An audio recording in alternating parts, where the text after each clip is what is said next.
Good morning, children. Today we are going to study about optical isomerism. So, in case of optical isomerism, the structures will be similar and the properties are also similar. The physical and chemical properties of the compounds are similar, but it will be showing only optical activity. So, what is that optical activity we shall see? So, this is an plane polarized light. So plain polarized light is nothing but the light, it has only one direction, plain polarized light. So if at all, if it is been the white light, if it has been transferred through a slit or if it is being made to pass through a slit, then you'll be getting the light in only one direction. So these plain polarized light, or many ways are there to convert the normal white light into plain polarized light. This plain polarized light, if it is made to pass through the substance. And what is that substance? Substances are coordination compound. So not all, few. So coordination compounds. Then this plain polarized light will pass through this substance, and this plain polarized light, earlier it was like this. It is like this, but so after passing through the coordination compound, it may show some rotation. It may show some rotation. It may show some rotation towards the right side, or it may show some rotation towards the left side. Either the one. It may show some rotation towards the right side, or it may show some rotation towards the left side. So if it is showing the rotation towards the right side, if it is showing the right side, right direction, then it is named as dextrorotatory substance. The substance we name as dextrorotatory. If it is shifting the light towards, rotating the light towards left side, then that is called as a levorotatory. The substance is mentioned as a levorotatory. So plain polarized light is made to pass through the substance, that is coordination compound. Substance in the sense we are preparing a solution of it and the light is being passed through that solution. Then if the light shows the rotation in the right side, then the substance is called as dextrorotatory. If it is moving towards, or if it is rotating towards the left side, then the substance is called as levorotatory. So the isomers, one isomer will be dextrorotatory and the other one will be levorotatory. So if it is like that, then it will show the rotation in equal amount.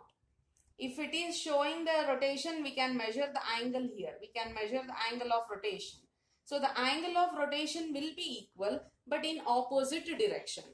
Then those are called as optical isomers. So the optical isomers are the isomers which shows the rotation, which shows the optical rotation, or which rotates the plane polarized light in equal but in opposite direction. Then such kind of isomers are called as optical isomers. They are mentioned as optical isomers, and they are also called as enantiomers. These are also mentioned as enantiomers.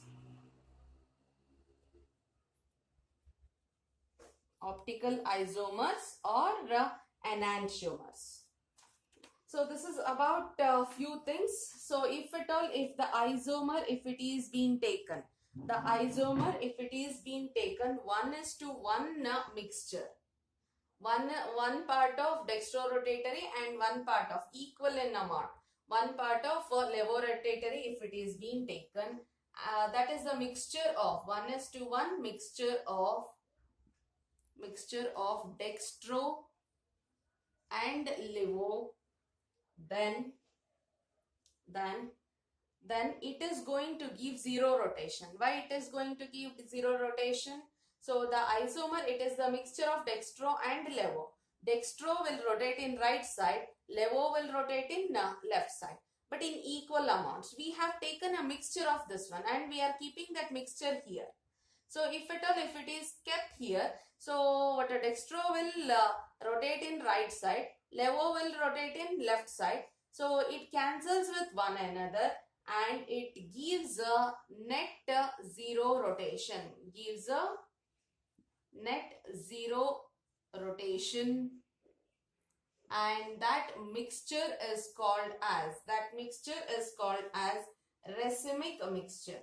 So racemic mixture is nothing but it is the 1:1 ratio of dextro and levorotatory substance, which gives a zero rotation, or it is nothing but it is optically inactive. We call such kind of substances as optically inactive substances or optically inactive mixture. Then it shows zero rotation. So those mixtures are called as racemic mixtures, or that compound or sample whatever we are going to take, that is called as racemic mixture.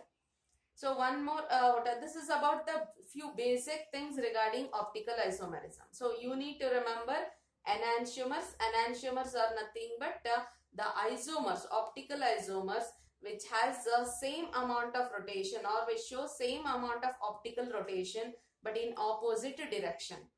Those are enantiomers or optical isomers. So this one is separate, that is 1:1 mixture of dextro and levo isomers gives a net zero rotation and are called as racemic mixtures. So now one more important thing in this, that is the condition for optical activity. So if at all, if the substance has to be called as optical isomer, or if it shows optical isomerism, then it should be possessing a property of chirality.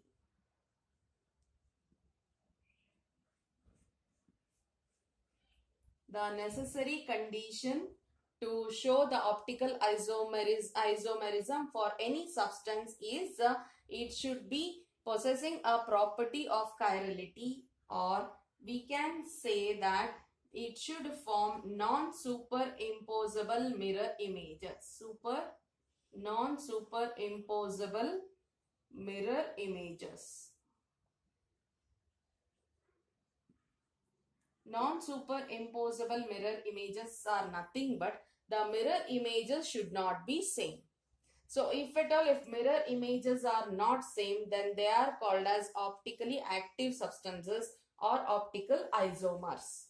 So the main condition is it should be possessing a property of chirality, or it should form a non-superimposable mirror images. So we shall see that a few examples in this. We'll move on to the example.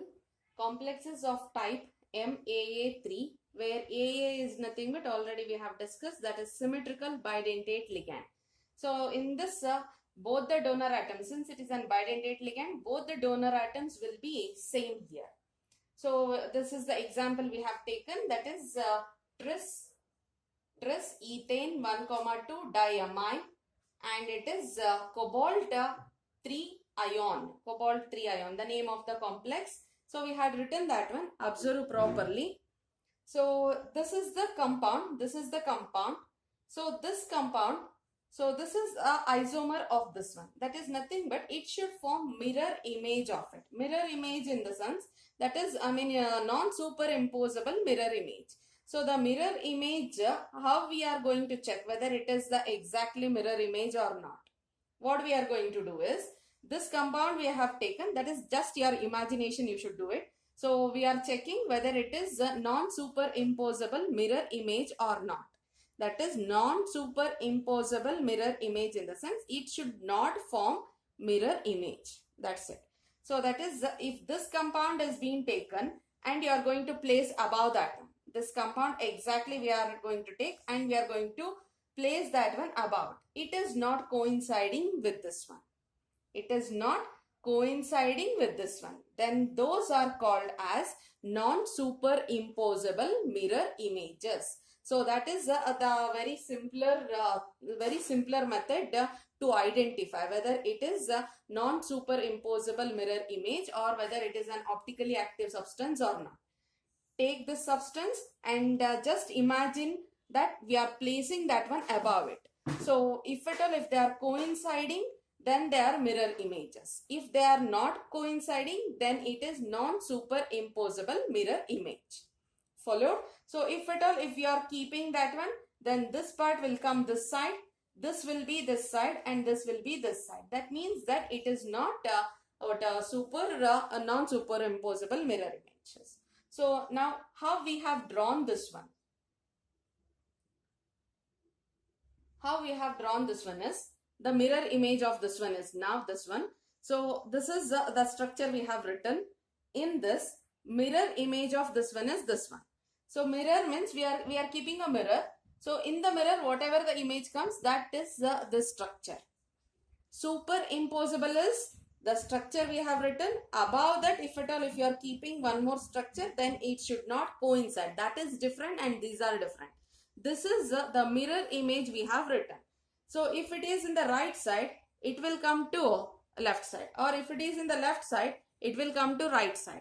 So if it is here, then the opposite side it will be coming. That is the mirror images.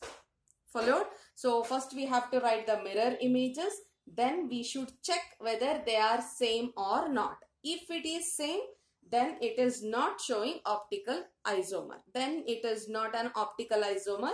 Then it doesn't shows optical activity. So if they are different, then it is going to form non-superimposable mirror images. So they are optically active in nature. For first, we have drawn the structure and we are going to write the mirror image of that one. Mirror image in the sense, if it is in the left side, then it comes right side. If it is in the right side, then it comes the left side. That is the mirror image of this one. Now, what we are going to do is, so take one of the structure and place one above the other. They are not coinciding, then they are mirror images. Then they are optically active compounds. So, first one is dextrorotatory. This is dextrorotatory and this is levorotatory. Here you cannot, by looking at the structure, you cannot say whether it is dextro or levo. So this is based upon the experiment. What I have explained in the beginning. So keeping a plane polarized light, keeping the substance and passing plane polarized light. That experiment, if you do and check, then only you can make out whether the substance is dextro or levo. So you go through the few examples. So, but we can make out whether it is optically active or not by writing the structure. So this structure is optically active. So one among that one is dextrorotatory and one among that one is levorotatory. So that we can identify. But exactly this is dextro, this is levo. So that one we can only by experimental methods only we can clarify that one. So the next example, same thing here also. So it is a symmetrical bidentate ligand where in both the cases oxygen is the donor atom. So observe here. So oxalate here. So write the mirror image of that one. This side we have oxalate. So that means that in the next, if you keep the mirror, so this is the mirror we have kept. If you keep the mirror, so this oxalate should come opposite side. So that means that this should be this side it should come. If it is this side, then it should come this side. So in the next structure we have written these two are this side. So it is coming this side and oxalate was this side, that was coming opposite of that. Now you keep this structure above it. If you are keeping that structure above it, the structures are not coinciding. That means that they are optically active substances, or we can say that it is dextro and this is levo. This is one is dextro and the other one is levo. One more example we'll see. Next part, that is MAA2X2 or MAA2XY. So in this AA is an symmetrical bidentate ligand. So this will be showing even geometrical isomerism also. So but cis isomer shows optical isomerism. trans isomer doesn't shows optical isomerism. That is the very important point. So such kind of ligands, such kind of compounds or complexes which shows the geometrical isomerism also. In this, cis isomer will be showing optical isomerism, but trans isomer doesn't show. So we have taken an example. So observe, this is cis. We can make out cis. It is similar groups coming on the same side or adjacent side. So cis isomers, but it will be showing optical activity also. We can observe that one also. So this is the compound given. Observe. So mirror image of this one we have to write. So Cl is this side. It should come this side, and whatever is this side, it should go that side. So mirror image we have written. This En should go this side. This En should go this side. So that we have written. Now you imagine this structure we are keeping above it. If at all, if the structure has been kept above it, the En where it comes, En will come this side. This En will come this side. That means that, so it is not coinciding with the earlier structure. So then these are non-superimposable mirror images. So optically active substance. So we can write that one as this as dextro, and this one is levo. The same way this in this example also. So we have a cobalt, and this also cis form of that particular complex. So Cl is on the adjacent side.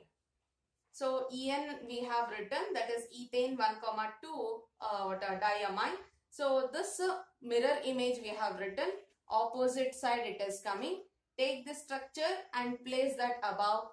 En will be this side, and in the earlier, the first structure, this is the first structure where En is this side. That means that they are not coinciding.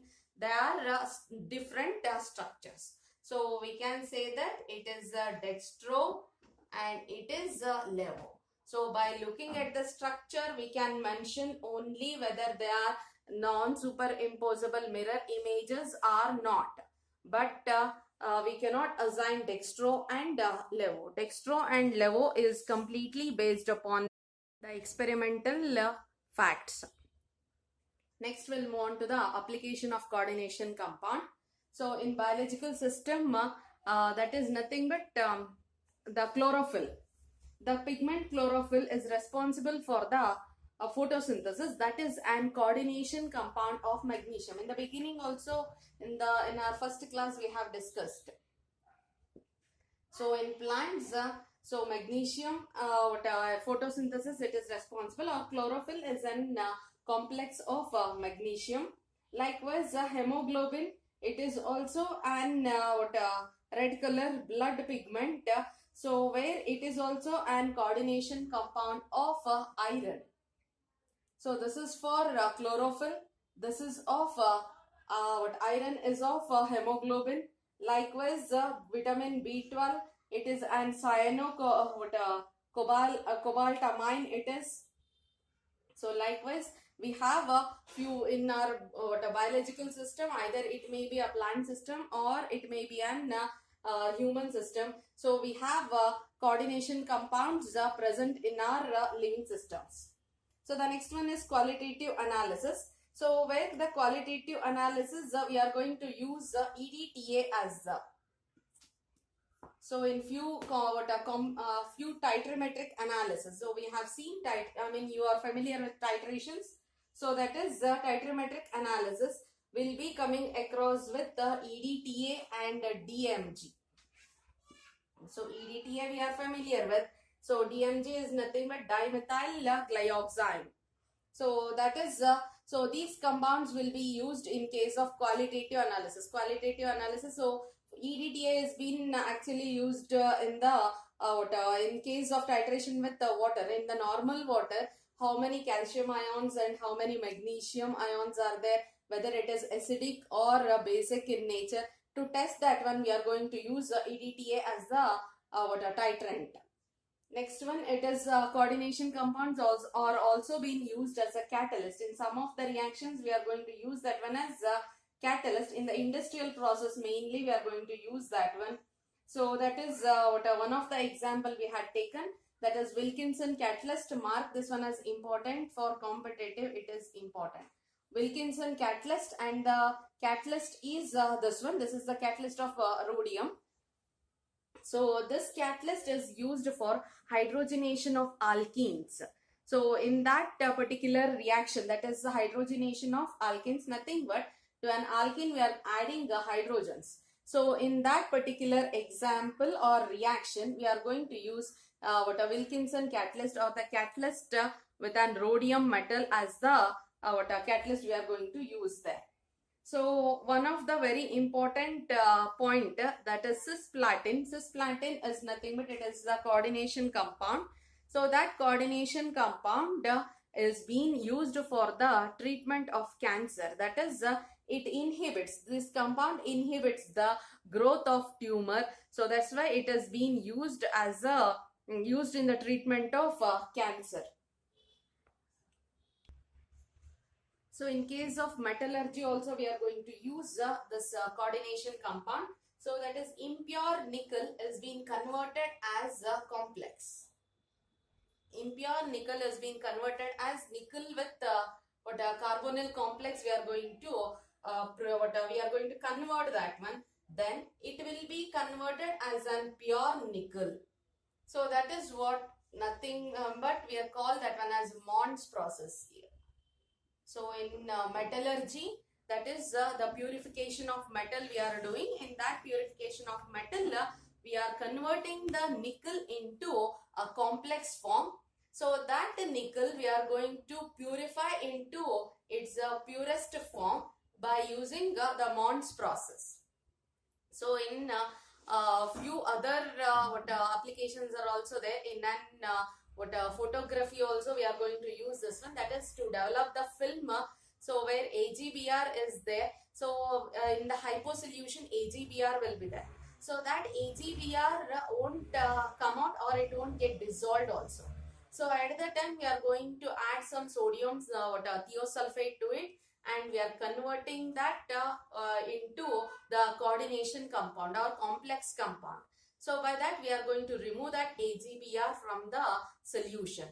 So in such kind of things, and in many more many more applications are there regarding coordination compound. It is one of the very good subject, and there is a development also, and there is a scope of development also more in the case of coordination compound. So by this we have completed our coordination compound chapter, one of the very important chapter for both theory as well as competitive.